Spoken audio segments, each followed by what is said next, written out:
Let me hold your hand when I say this. We need to work on our boundaries in order to evolve. So there comes a point in your healing journey when you realize that not everyone deserves unlimited access to you. Not your energy, not your time, not your dreams, not even a response. And what's the hardest part about this is that most of the time, the people who get upset about your boundaries are the people who benefited the most from you having none. Hi, welcome to the Inner Tigresa Podcast, where we talk about all things empowerment, spirituality, feminine energy, masculine energy, life, manifestation, you name it, we got it. This week we're diving into a controversial topic. Hi, babes. So, if you're someone listening to this podcast, I have a pretty good feeling that you are on the journey of becoming more empowered, more stable, abundant, creative, and aligned. What you'll notice is that not everyone can come with you into this reality because certain people are just not believing in themselves to the same degree that you are believing in yourself. And so because of that, these people can unconsciously feel uncomfortable when they watch you succeed. When they see you taking control of your life and empowering yourself, it can trigger them unconsciously. And so while you're growing your dreams, while you're evolving, while you're creating your dream reality, you have to set boundaries in order to protect these dreams from people who don't quite understand. And these boundaries can look like spending less time around certain people, keeping your goals private, protecting your creations from other people's judgments, keeping it private, right? Blocking certain people from seeing your content, and no longer explaining yourself. Some people just don't even get to understand why you need space. If you've expressed it once is enough. This can seem cold to certain people, but your protection is not selfish. It's not selfish, it's self-empowering. And in a world where, especially us as women, have been conditioned to please, to over-explain, to nurture, to exert ourselves for other people, not everyone's going to like it when you're like, hey, I'm just taking time for myself.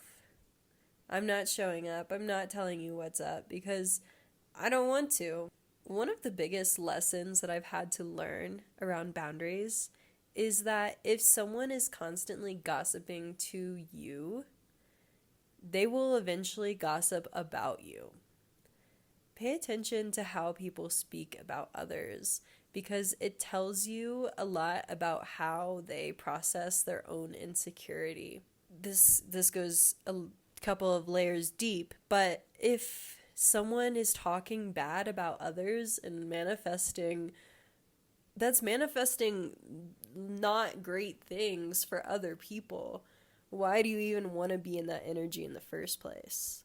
If someone is talking down about somebody else or talking about someone in a limiting way, how do you think they're thinking about you or themselves? That's not the type of energy that you can grow around. As a formal people pleaser, as a former people pleaser, I used to think that being nice meant tolerating everything. It doesn't. Being nice doesn't really get you very far if you're constantly being stepped on or put down. Sometimes it takes maturity to realize that you don't need to participate in low frequency conversations just to feel included, just to feel like you're a part of a community or a friend group. If you hear my voice is off today, or that I'm snuffling or anything like that, I'm getting over a little cold right now, so bear with me. Sometimes you have to take a more solo path in order to leave behind friend groups that are inherently inhibiting your personal growth because of the level of consciousness in which these people are conversating. If they're gossiping, that's low vibration and just spreading more negativity and disempowerment. So let's stay away from those people, okay? If something's not fully aligned, say no. Because if you say yes to something that you know is not truly what you want or what's meant for you, you're saying no to the next opportunity that is aligned for you. And I feel like we can get into this lack mentality of like, oh, if I don't accept this opportunity, another one might not come. Or, oh, if I don't take this partner within a relationship, I'll never find anybody. And it's like, no, actually, that opportunity, that person is the test to see if you will honor your standards and honor what you actually want before it arrives. When that is a test to see if you're okay with not having something, right? Not filling that void, whether it's a job or a relationship or a collaboration, you name it. Because sometimes what you actually want is just behind the thing that looks like it could be what you want, but it's maybe not actually what you need. Hi, babes. If you're someone listening to this podcast, I have a pretty good feeling that you are on a path of self-actualization, self-growth, empowerment, and I want to invite you to check out my astrology readings. I give soul-based, real sky astrology readings that look at your evolution and where you're asked to grow in this lifetime. If you'd like to book a reading with me, my link is below, and let's get on to it. Sometimes the most productive thing you can do is to stay home and to focus on yourself. And what I mean by this is not always staying home. You know, obviously go out, go meet people. That's how you get opportunities in the first place. But not every invitation deserves your energy.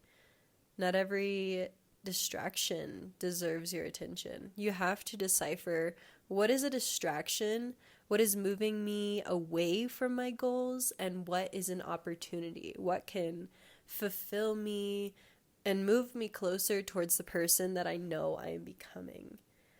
Your future self is built from your small daily habits, and your boundaries around your time is what protects those habits. Woo! I am so snuffly. I'm so sorry, you guys. Also, this is in regards to yourself and the content that you're consuming.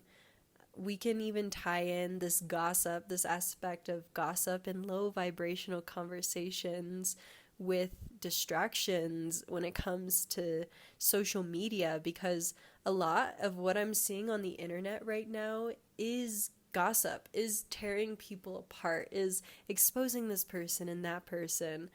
When it comes to media, it's important to regulate how often you're spending time consuming. Because if your mind is constantly being consumed by something else, it doesn't have time to create or think for itself.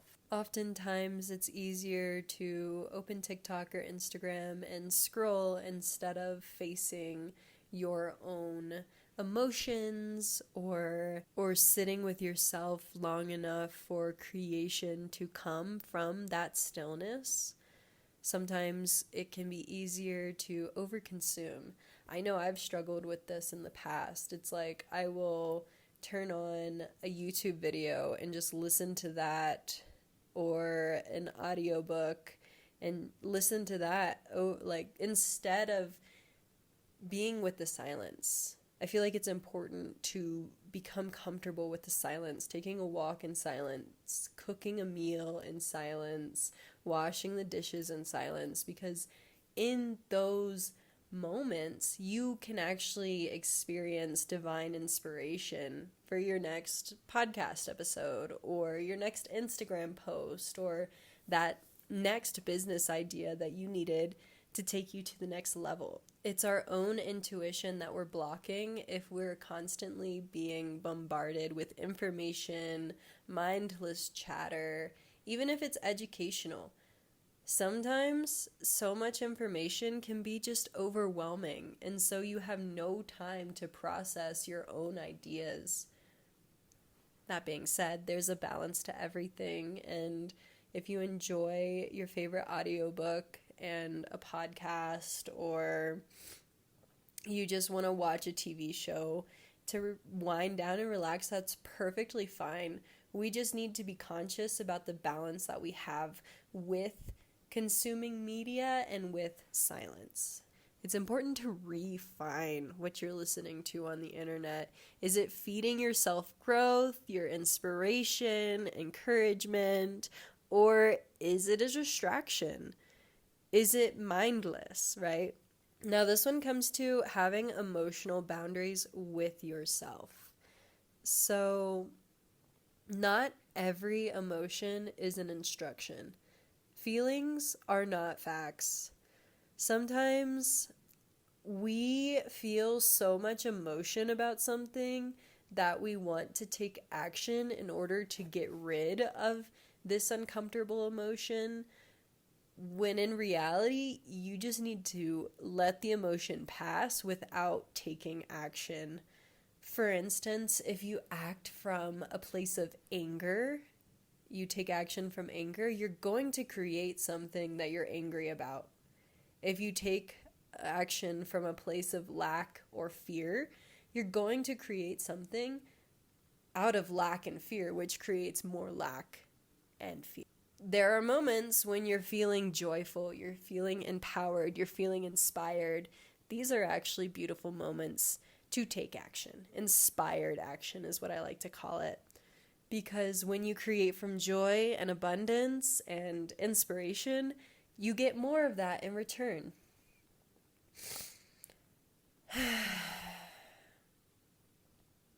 And I know that if you're a woman listening to this, you'll resonate with sometimes during our cycles, our emotions are heightened and we get signals from the mind that,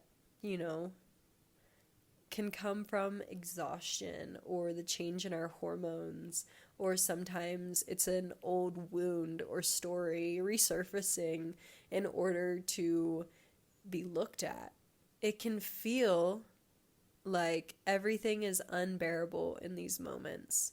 You suddenly want to quit your job, end relationships, disappear, or burn your life to the ground.